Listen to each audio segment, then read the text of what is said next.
So 2009, you release Make This Groove. We love it. Okay. Right. Yeah. Come on. You love it. It's a hit.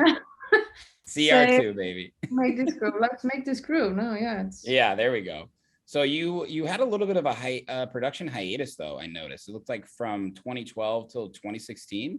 Were you working on your sound, or what was going on at that time, if you don't mind me asking? yeah. Like I said, I guess music hasn't been like in my top priority all the time. I've always had a day job and Oh yeah, me too. What do you do? personal life and all that, and I guess that has taken over many times Hmm. rather than the music. So yeah, that's the issue. Like I get focused on one thing. Like I feel I can do one thing more. Like if I have a day job, I focus so much on that. Like I put so much energy on that. Like Yeah, because it's been quite demanding and everything. And then yeah, by the time it's evening, you'll be back home. Like, oh yeah, I start producing now. Very often I would not feel to do anything. To be honest, I'll be just so tired, knackered. Then having dogs as well, having like two dogs, you go and walk them, you do some other stuff, or you're just with your partner, and it's just like finding the time. Like if you're not single as well, that's like it's just difficult to find the time from day job to actually make music, to be honest, because I do have a big social life, so which I enjoy, and also active life. I like to go and be outdoors all the time, and yeah, it's just, yeah, finding the balance in between too. And um, eventually, at some point, I did quit one of my jobs.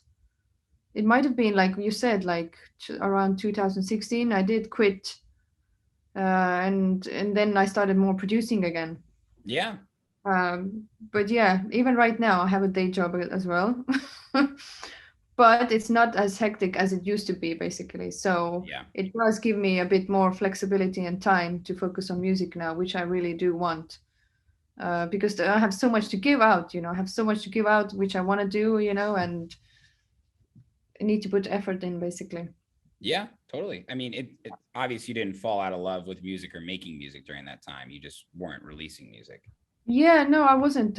No, it's my tracks are still there probably from that time. Like I've looked at my track collection right now, and I'm just like, oh my god, this track is so old. Like, why is it still in my computer? Why I haven't put it out? Like the sound is actually going old already. Like you either gonna have to remake it or Yeah, like it's so annoying. Sometimes you do get pissed off at yourself. It's like, why just don't you just, I don't know, send it out or put it out as a free download even then or whatever what? Like why is it yeah, in your computer? Because you have put an effort into it. Like your mind has got into it.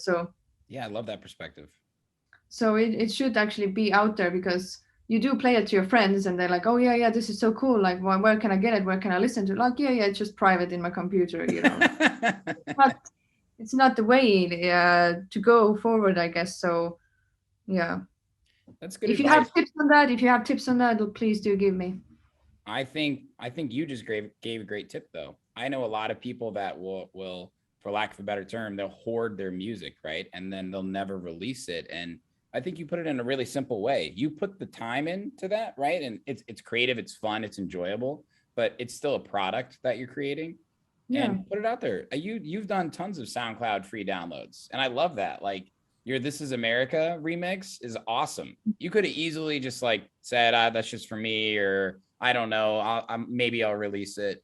And Mhm. I think that's so great too. And it's good for your fans, right? Like the fans want your music, Totally. obviously. No, giving out, even like I said, and you said free downloads and everything, or even if it's not even a download, even if it's just you can listen, it's still there. It's still something you've done. And like you said, oh, you weren't active in all those time. Like yeah, I should have maybe just put tracks out on my SoundCloud or whatever what. But it's yeah, sometimes we artists, we do get into some kind of zones Yeah. of not liking certain things, and like yeah, hiding basically away. Yeah. We're our own harshest critic. That's a Mm. fact. You have to be, and you also can't be. It's like this fine line of don't put too much pressure on yourself, but when you say that, you're like, I have to be the best I can be. It's messed up. I understand. I feel the same way.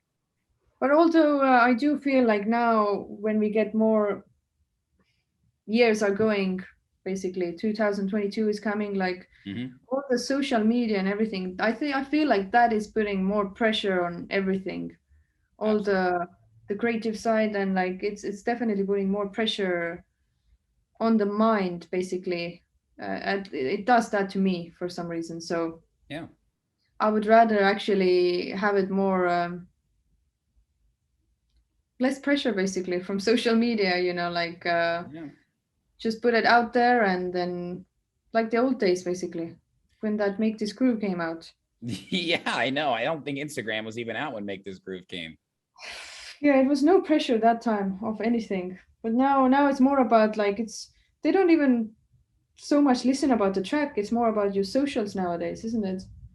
Yeah, it's the hard truth. I mean, these days with just social media in general and your presence online, it's a double-edged sword because it's so easy to compare yourself to people that are making it or whatever, but like that's such a small population, and that's why everybody else who's not like that is always trying to compare themselves.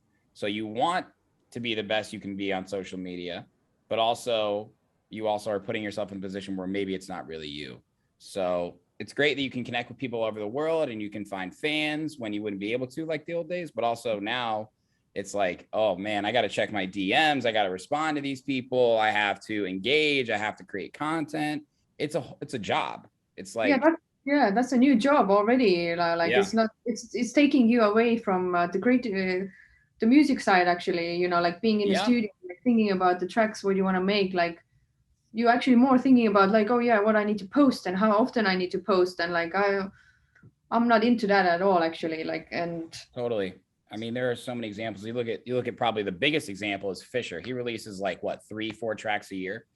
right, his yeah, his brand is his social media presence and his shows, right? So when you use an example like that, it's like 70% social yeah, media, 30% music. I think I'm even probably being lenient there. But and no, no, don't come running for me, Fisher. I'm not making fun of you. I drop your tracks. I like you, but like that is kind of like the fact. yeah. And I think a lot of people are like, all I have to do is be like Fisher, but there's only one Fisher. So I don't know. It's imposter syndrome. So I resonate with what you're saying there too. I think a lot of people do, but No, we all need to get our own thing, isn't it? Like exactly. it's like you can't follow like with people like oh, I want to be like him or her. Like I don't think it's the right way to do it anyway. You can be Like inspired by them, but you yeah, have to go your own way. That's the but yeah, you only need way to.